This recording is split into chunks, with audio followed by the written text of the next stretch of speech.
গাজায় শীত আসার আগেই মানবিক বিপর্যয় আরও ঘনিয়ে আসছে। জাতিসংঘের ফিলিস্তিনি শরণার্থী বিষয়ক সংস্থা জানিয়েছে, ইসরায়েলের বাধার কারণে আশ্রয় ও ত্রাণ সামগ্রী এখন জর্ডান ও মিশরের গুদামে আটকে আছে, যা গাজায় প্রবেশ করতে পারছে না। শীত ঘনিয়ে আসায় গাজার বাস্তুচ্যুত মানুষদের আশ্রয় ও উষ্ণতার তীব্র প্রয়োজন দেখা দিয়েছে, কিন্তু শরণার্থীদের জন্য পাঠানো সামগ্রী জর্ডান ও মিশরের ইউএনআরডব্লিউএ গুদামে আটকে আছে। ইসরায়েল প্রবেশে বাধা দিচ্ছে।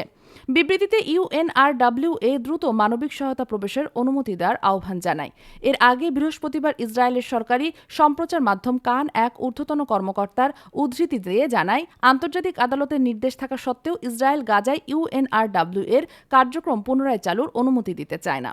গত বুধবার আন্তর্জাতিক বিচার আদালতে বলেছিল, গাজার ফিলিস্তিনিরা পর্যাপ্ত মানবিক সহায়তা পাচ্ছে না, তাই ইসরায়েলকে অবিলম্বে সহায়তা প্রবেশের অনুমতি দিতে হবে এবং খাদ্যকে যুদ্ধের অস্ত্র হিসাবে ব্যবহার বন্ধ করতে হবে।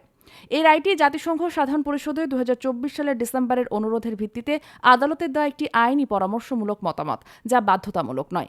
এতে গাজা ও অধিকৃত পশ্চিম তীরে ইসরায়েলের দায়িত্ব ও বাধ্যবাধকতা উল্লেখ করা হয়। এদিকে চলতি মাসের শুরুর দিকে হামাসের সঙ্গে করা নতুন যুদ্ধবিরতির পরও গাজায় পণ্য প্রবেশের ইসরায়েলের নিষেধাজ্ঞা বহাল রয়েছে।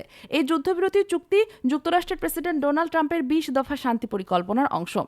এর প্রথম ধাপে ইসরায়েলি জিম্মিদের বিনিময়ে ফিলিস্তিনি বন্দীদের মুক্তি অন্তর্ভুক্ত ছিল।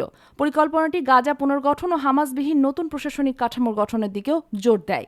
2023 সালের অক্টোবর থেকে গাজায় ইসরায়েলের গণহত্যা অন্তত 68,000 মানুষের প্রাণ কেড়েছে।